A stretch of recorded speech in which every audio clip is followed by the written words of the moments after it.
Matt Nagy, the coach of the Bears, is joining us now live from Lake Forest, a beautiful part of America. Okay, so it's interesting. So your quarterback gets beat up in the offseason, everybody's ripped, blah, blah, blah. And it's not just you. You have to sit there and take a young man, Matt. And it's like, build his confidence back up. Because people can say they don't hear us.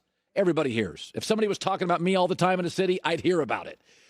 How much of this offseason for you and Mitch Trubisky was building his confidence back up? Yeah, Colin, you're right. It is. You hear it all. And like you said, for those that say that they don't, they're really not telling the truth. But at the same point in time, you have to be able to understand that that's a part of the business that we're in. And what Mitchell and I have done, I think, is taken this offseason to really step back and reflect as to what we've done the last couple of years and how can we get better. And, you know, you have a kid here who's come on into this league as a high pick. And there's a lot of pressure put on him. And what we want to do as coaches is give him the best opportunity possible to make good plays. This past year in 2019 was difficult for all of us. But what he's done is he's become extremely locked in right now in the offseason. And he's come into training camp. He won the battle. And now here we are at 2-0. And I think we're still learning a lot. He's been through a lot of adversity, but we're fighting through it, and that's what I love about the kid. It's an interesting team. So Chuck Pagano is your defensive coordinator. He's an older guy, and he's been a head coach. So take me to so when you're a young head coach and you've got a guy that's been in the league longer, and he is a former head coach. What's the dynamic? Because their defense is playing great. Do you hover over? Do you offer suggestions as an offensive guy? How do you and Pagano make it work? Because whatever you're doing is working on defense. Sure, absolutely. No, Coach Pagano has done a really good job at taking over last year with this defense and learning some new schemes with them and doing different things with the players. What I love about Chuck is his personality. I think that he's done a really good job at building the relationships and the trust with our players on defense. We have a lot of vets there, a lot of guys that have been in different defenses and had success. So what he's done now over time has been able to create havoc with our defense. And this year in particular, I think we're doing a good job of keeping teams out of the end zone. You feel it, you understand it in practice. We didn't do really well that first game. We struggled a little bit the first game, but it was a challenge to them, to the players and the coaching staff, to be able to come back this past weekend. And I thought we did that. So it's awesome to have. There's a really good energy and vibe right now with that side of the ball, and it's contagious. You know, it's a little bit of a cross your fingers time with injuries, so you don't get a preseason. And they say often you need about 3 weeks of live hitting to kind of create the calluses in the NFL. Take me to the only year of your life that you'll probably ever have no preseason. You start cold. What's been the hardest part of that?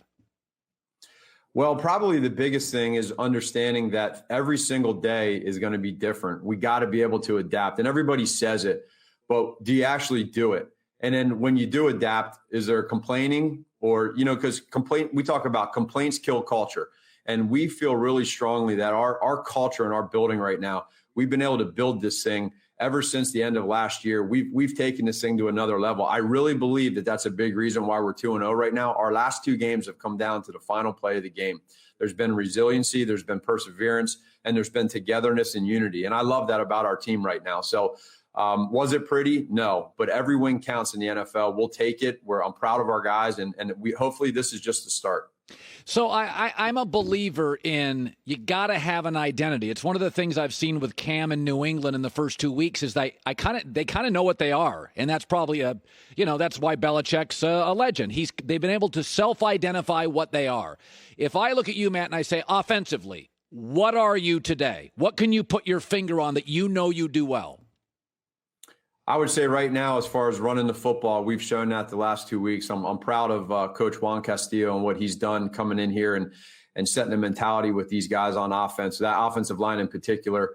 And then those offensive linemen to be able to step up to the challenge and know that was going to be something that we really focused on this past offseason. Two weeks in a row now, I feel like we've done well with it. Can we get better? Yes. But our tight ends have also, Colin, been a big part of this run game success. And there hasn't been a lot of production right now in the pass game, but that's okay. They've done a really good job at making sure that we work together, O-line and tight ends and the running backs. That part I like. Can we get better in other areas? Absolutely. But there's more time here for us to kind of create that identity. But I'm pleased right now with the run game. Now, let's ask the elephant in the room. You're paying some money to Nick Foles. Mitch has a couple. You got some teams coming up here. Indianapolis has real defense. That Tampa defense, I've watched it 2 weeks in a row, is no joke. Okay, I start looking at your schedule, and I think to myself, okay, you got some defenses. Is the elephant in the room? Mitch has struggles back-to-back weeks. How do you measure that? You're not paying Nick Foles peanut brittle. This is a real salary. How do you dance that? How do you walk that line with Mitch and Foles? Well, what the biggest thing is that we do is we try to be completely upfront with these guys. And I think they had a heck of a battle in training camp. And you see how Mitch won the job and started the season here. And I think right now what he's done, he's not worrying about any of that other stuff. Now, that's something that we do need to, we know right now that we feel really good about our quarterback room and that we need to win. We need to score touchdowns and we got to win football games. It's you try to keep it as simple 101 as you can make it. And so right now we are always evaluating all positions at all times. We're evaluating how we are as coaches.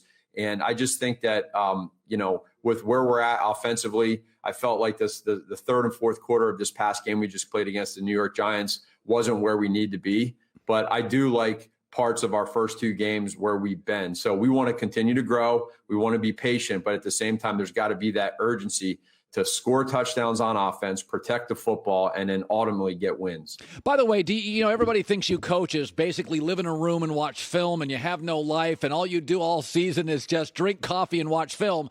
Did you watch the Raiders-Saints last night? Because I love the NFL in Vegas. I love it. I thought it looked great. Did you watch any of it? Yeah, I had it on in the background, so you're able to kind of see what I think is cool when these games go on is you're able to really watch a lot of situational football. And there was some of that last night for sure.